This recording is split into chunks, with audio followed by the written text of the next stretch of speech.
Olá, alunos, tudo bem? Aqui quem fala é a professora Elisângela de História. E hoje nessa videoaula nós vamos conhecer alguns outros povos que também habitavam as regiões do Oriente, né? Lembrando que em algumas videoaulas eu já tinha falado para vocês sobre algumas civilizações que moravam na região da Mesopotâmia e também sobre os egípcios, né? E hoje nós vamos iniciar pelos fenícios, tá bom? Que eram principalmente povos que eram dedicados ao comércio. E também vamos estar falando, né, sobre os hebreus, que se destacaram principalmente por conta da sua religião. Então, bora para mais uma videoaula. Primeiramente, nós vamos falar sobre os fenícios, né? Eles moravam na região hoje que a gente conhece como o atual Líbano. Então, a gente diz que os libaneses, eles nada mais são do que descendentes, né, dos fenícios. E fenícios nada mais do que significava nessa palavra fenício, né, que veio do próprio linguajar egípcio, né, significava asiático ou semita. Eu já quero destacar, né, o que são os povos semitas, porque tanto os fenícios quanto os hebreus são de origem semitas.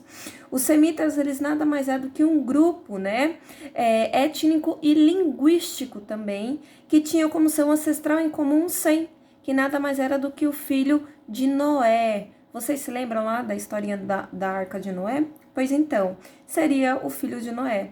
E ele vai acabar, né, os seus descendentes, compreendendo esses dois povos que eu estarei falando com vocês hoje, que seriam os fenícios e seriam também os hebreus. Uma coisa que eu queria deixar bem claro para vocês é que os fenícios, eles não eram reino unificado. Eles eram divididos em cidades-estados, né? Eu já tinha explicado para vocês o que eram cidades-estados, em que cada cidade-estado tem seu próprio governante, né? Tem sua própria prática econômica, sua própria prática cultural, né? E aqui eu destaquei para vocês algumas cidades-estados, né? Lembrando que a capital, ela seria, né, Tiro, que seria principalmente aonde se vivia, né, o monarca. Mas claro que depois esse período monárquico ele passa a ser um período que vai ser governado pelos magistrados, que nada mais eram do que como se fossem os anciões, né? Isso era costume muito grande daqueles povos da antiguidade. Eu peguei esse mapa aqui que eu achei bastante interessante, porque vocês conseguem observar bastante como que era, né, as cidades aqui pertencente à Fenícia. Então temos as três aqui em destaque e Tiro, né, que seria a capital aqui desse império. Aqui eu já vou emendar na explicação, porque conforme vocês conseguem ver aqui, né, na imagem, a parte de vermelho está falando sobre as rotas comerciais, né, que nem eu já tinha citado logo na introdução. Os fenícios, eles vão ser comerciantes marítimos, né, então eles se utilizavam do mar Mediterrâneo para poder fazer esse comércio. Então eles faziam comércio aqui com toda essa região, ok? Aqui, gente, alguns historiadores acreditam, né, fielmente que as embarcações fenícias, elas eram dessa forma, né, como alguns relatos escritos daquela época, e por eles serem navios mercantes, muitos acreditavam, né, que essa parte aqui mais esticada, ela também servia como uma forma de defesa, né? Alguns livros de história também citam que esses navios, eles andavam também com uma frota, como se fosse tipo de navio escudeiro, né? Mais ou menos como se fosse navios de guerra, literalmente escoltando esses barcos comerciais. Até porque vocês parem para observar, já que eles eram grandes comerciantes marítimos, ou eles estavam levando produto, ou estavam trazendo bens de valores como forma de pagamento, tá bom? Eles costumavam fazer comércio principalmente entre os gregos e os egípcios, tá? Algumas produtos que eles costumavam fazer comércio era principalmente de tecidos, né, pintados de cor púrpura. Eu até peguei essa imagem aqui para vocês, né, de algumas tonalidades de púrpura, até porque como eles tinham essa dominância marinha, a cor púrpura ela vinha de crustáceos. Então, por esse motivo, eles tinham esse acesso a esse tipo de corante, que era totalmente inovador. E até hoje, assim, na minha opinião, né, a cor púrpura é uma das cores aí mais chamativa do vestuário, né, que temos aí. Além disso, alguns historiadores também acreditam, né, que os fenícios, eles foram grandes conquistadores, né, porque acreditam que eles acabaram explorando a costa atlântica, né, pegando aqui o mapa para vocês, não sei se dá para vocês observar, mas aqui é o continente africano, né? Então vocês conseguem observar que pela rota eles chegaram a navegar pelo Oceano Atlântico. Então eles conseguiram, né, também fazer expedições para o continente africano e para o continente europeu. Alguns historiadores vão um pouquinho até mais além e acreditam fielmente que eles possam ter sido os primeiros descobridores da América, né? Porque na região do Rio de Janeiro, mais especificamente na Pedra da Gávea, lá tem algumas inscrições fenícias, que eu já vou estar explicando para vocês sobre o alfabeto, né? E aqui na Pedra da Gávea tem algumas inscrições, então eles acreditam, né, alguns historiadores, que os fenícios eles podem ter sido os primeiros povos a terem chegado aqui ao continente americano, antes mesmo, né, dos vikings, antes mesmo, né, dos portugueses e dos espanhóis, ok? Vamos aqui então continuando, né? A religião deles era politeísta, isso daí era uma prática muito comum de todos aqueles povos, né? E o que eu deixei em maior destaque aí para vocês vai ser o alfabeto, né? A gente já tinha falado sobre a escrita cuneiforme, que foi dos sumérios, e também falamos, né, sobre a escrita hieroglifa, o hieróglifa, né, dos egípcios. E os fenícios, por eles fazerem comércio com várias civilizações, ficava também inviável eles saberem todas as, vamos dizer assim, todas as escritas que se tinham durante aquele período. E eles acabaram fazendo algo, né, que vai ser bem interessante para aquele período, que vai tentar unificar toda a escrita em uma única só. E aonde eles acabaram criando o alfabeto fenício. Eu peguei essa imagem aqui para vocês terem ideia da importância. Você lembra que eu falei para vocês que a gente sempre estuda sobre civilizações que criaram algo que nós utilizamos nos nossos dias atuais? Pois então, os fenícios eles foram os responsáveis por criar o alfabeto, né, o que a gente utiliza nos dias atuais, que seria, né, o alfabeto ocidental.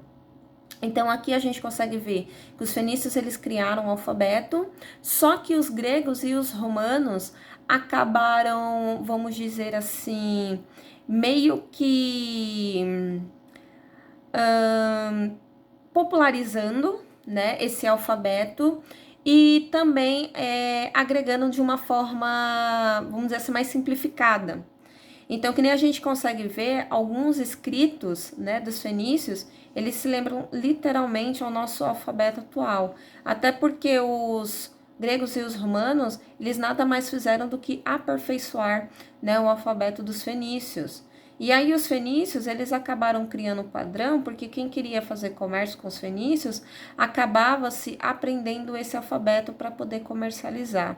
É mais ou menos o que os Estados Unidos, né, o que a Inglaterra acabou fazendo aí ao longo dos anos, que nada mais foi do que popularizar a língua inglesa, né, fazendo com que essa se tornasse uma língua mundial. Então, os fenícios, eles acabaram já fazendo isso durante aquele período, tá? Alguns historiadores, né, voltando novamente falando sobre a vinda dos fenícios aqui, principalmente a região do Brasil, alguns historiadores acreditam, né, que os nossos indígenas, eles pegaram como base, né, as grandes embarcações dos fenícios e acabaram usando ela de base para poder fazer, né, o transporte fluvial, que nada mais eram do que as canoas. Se vocês observarem essa imagem aqui que eu peguei para vocês, essas canoas elas lembram bastante, né, as embarcações fenícias.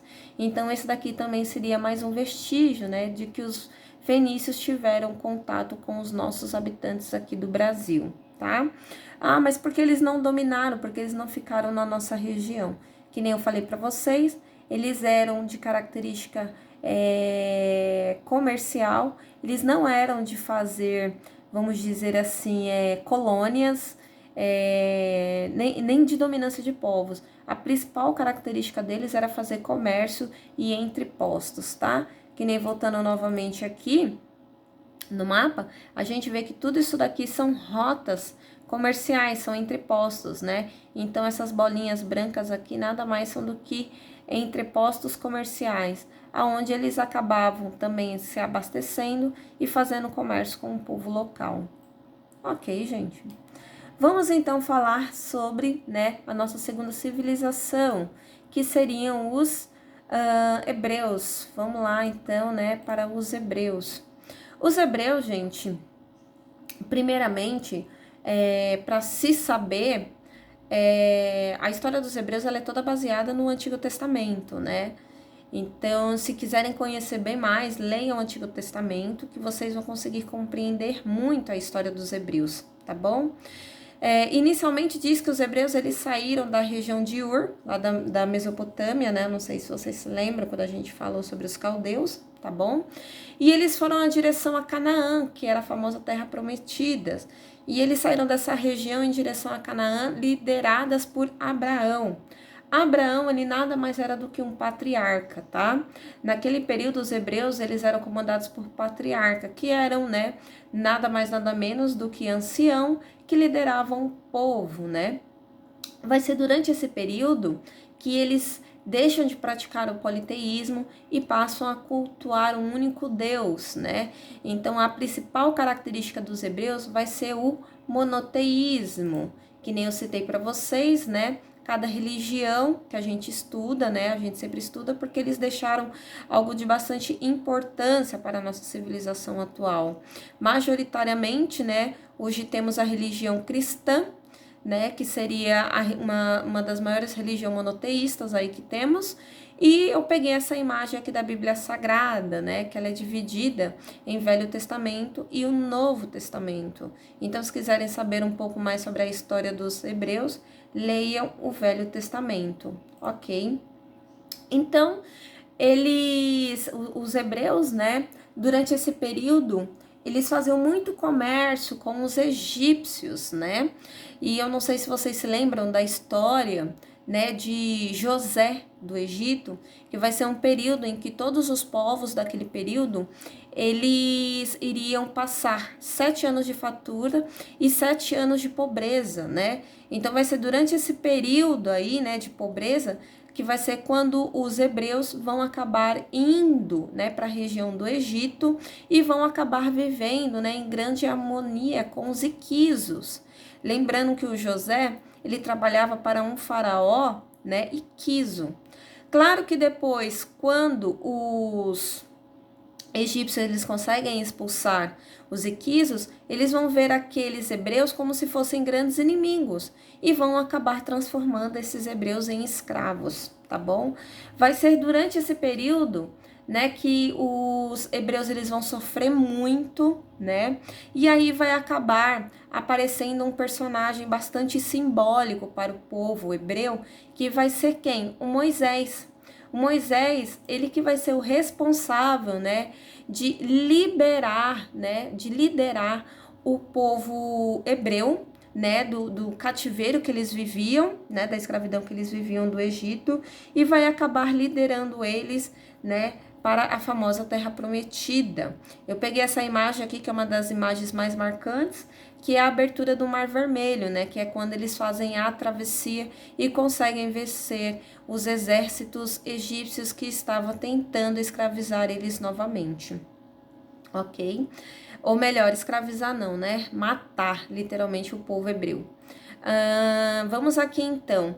Vai ser durante esse período, né, que Moisés acaba morrendo e Josué, ele vai ser o responsável por dar continuidade a essa luta, Quando Josué ele acaba chegando na Terra Prometida, eles vão acabar enfrentando os filisteus, né?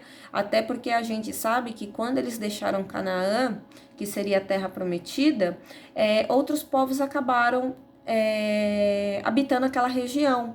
E quem acabou tomando aquela região foram os filisteus, né?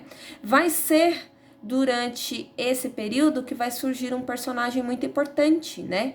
Que vai ser o Davi, que vai literalmente matar o Golias, que era um filisteu, e a partir desse momento, né, eles vão acabar tomando a região, né, de Canaã. Gente, lembrando que os hebreus, já durante o período de Josué, eles acabaram se dividindo em 12 tribos. E por eles terem medo de um novo ataque dos filisteus, eles vão acabar se unificando, né, em um único povo. E eles vão acabar tendo 3 monarcas, né? Então esses daqui foram os 3 únicos reis que o povo hebreu eles acabaram tendo. Primeiro foi o Saul, né? Que nem a gente sabe, o Saul ele vai ter como principal característica aí, né, se destacar contra as lutas aos filisteus e fixar residência mesmo, né, na região que eles queriam conquistar. Davi, né, ele era nada mais nada menos do que genro de Saul. Então, quando Saul ele morre, Davi acaba assumindo, né, essa monarquia, e ele vai ter como principal característica no seu governo, né, estabelecer as fronteiras do país e vai fazer Jerusalém como a nova capital, né, do povo hebreu. Quando Davi morre, acaba, né, assumindo aí a monarquia, vai ser Salomão, que era filho de Davi. E ele vai ter como principal característica, né, o governo de Salomão, o crescimento econômico, né, e não só isso, mas também ele vai ser responsável pela construção do Templo de Jerusalém, né, o famoso Templo de Salomão, que vai ser, assim, um dos maiores símbolos religiosos do povo hebreu. Ok. Gente, nós estamos cansados de saber que quando um monarca muito poderoso ele morre, se os outros não der continuidade na sua governância, vai ser muito fácil, muito propício para que eles acabam caindo em mão de outros inimigos. E foi isso que ocorreu, né, quando Salomão morreu. O que acabou ocorrendo, né? Se lembra que eu falei para vocês que tinham 12 tribos? Pois então, quando Salomão morreu, eles acharam melhor se dividirem novamente, né? Então, 10 tribos acabaram formando o reino de Israel, né? Com a capital em Samaria, ou Samária, né? Dependendo da nomenclatura. E vamos ter aqui o reino de Judá, que seriam as 2 tribos restantes, né? Que formam o reino de Judá e vai ter a capital em Jerusalém, tá bom? Mas bora então destacar aqui para Israel. Israel, gente, o reino de Israel, no ano de 722, ela vai ser destruída pelo rei Sargão II. Vocês se lembram lá que eu falei para vocês, na minha videoaula, falando sobre a região da Mesopotâmia, né, que os assírios, eles tinham uma característica muito forte, né, que era de um povo guerreiro, totalmente militarizado, e eles eram bastante, vamos dizer assim, impiedosos? Pois então, eles acabaram, né, matando muito dos hebreus, e eles vão acabar fazendo algo que vai ser chamado de diáspora. O que seria diáspora, né? Fuga. Eles vão acabar expulsando, né, esses hebreus dessa região, né, vão acabar expulsando eles dessa região, né, e eles vão acabar ficando totalmente, vamos dizer assim, fragmentados. Então, aqueles que conseguiram sobreviver a essa conquista vão acabar fugindo para as outras regiões e vão acabar se dispersando, né? Ah, mas e o reino de Judá? Porque não caiu na mão de Sargão II? Por um único motivo, né? Eles pagaram pesados impostos, né, para que os assírios eles não conquistassem a região de Judá. Vai ser durante esse período, então, né, que os hebreus, né, da região de Judá vão acabar sendo chamados de judeus, até como uma forma de tentar se diferenciar do reino de Israel, né, para não serem confundidos como inimigos aí de Sargão II. Claro que não adiantou nada, né, porque vai vir outros povos aí, entre eles os caldeus, que eu também já tinha falado para vocês em outras videoaulas. Eu vou até deixar esses 2 links das videoaulas aqui na descrição do vídeo, para que vocês possam assistir e entender mais sobre o conteúdo, tá bom? E vai vir um personagem, né, chamado Nabucodonosor, e ele vai acabar escravizando, né, esse povo aqui do reino de Judá, onde ele vai acabar criando, né, o cativeiro da Babilônia, que nada mais eram do que fazer com que esses judeus se transformassem em escravos dos caldeus, tá bom? Claro que quem é que vai ser o salvador da pátria aí, né? Vai ser os persas. Quando os persas eles conquistarem a região da Mesopotâmia, eles vão acabar libertando, né, esses judeus e vai permitir para que eles voltem para o seu lugar de origem, mas claro que pagando pesados impostos para o reino persa, tá bom? Claro que a gente tem que parar para observar que eles viveram em paz e seguiram sua vida como se nada tivesse acontecido? Claro que não, né, gente? Porque vai vir outros povos aí dominando. Entre esses povos também vamos ter aqui os macedônicos, tá bom? Que vão acabar dominando essa região aí em meados do ano 332, tá? Antes de Cristo. Eu até quero destacar bastante aqui para vocês, tá bom? É que eu não coloquei antes de Cristo, mas todo esse período que a gente está estudando, né, que eu coloquei a data aqui, 722, é antes de Cristo, tá bom? E aqui a Macedônia também, quando ela domina no ano 332, também é antes de Cristo, ok? E eles acabam passando para a mão, né, dos romanos, em meados do ano 70, aí sim, depois de Cristo. E é quando a Roma, ela vai fazer a mesma característica dos assírios, né? Vai expulsar os judeus, né, da região em que eles viviam, e eles vão acabar se dispersando, né, por vários territórios. Isso vai acabar fazendo, né, com que o povo judeu, eles acabam não tendo uma identidade étnica e política, né? Porque eles vão acabar se fragmentando. A única característica que eles vão ter em comum, o povo judeu, vai ser literalmente apenas a religião, né? Lembrando de que todos esses povos que a gente está estudando aí do período da antiguidade, esses povos, eles eram politeístas, tá bom, gente? E no caso aqui, os hebreus, eles vão se destacar por eles serem os únicos povos monoteístas, tá bom? Então, Roma, quando ela domina a região, né, acaba aí ocorrendo a segunda diáspora, né, que a gente diz. E aí é onde o povo judeu acaba se espalhando e ficando aí totalmente disperso em vários territórios da Europa, ok? Gente, eu espero que vocês tenham gostado, tá bom? Do vídeo. Na minha próxima videoaula eu estarei falando sobre os persas com vocês, tá? Vai ser um videoaula falando só sobre os persas. Se gostou do vídeo, deixa um like. Se caso vocês tiverem qualquer dúvida, pode deixar aí nos comentários que eu estarei respondendo para vocês, ok? E até breve, até o próximo vídeo. Beijo, turminha, tchau, tchau!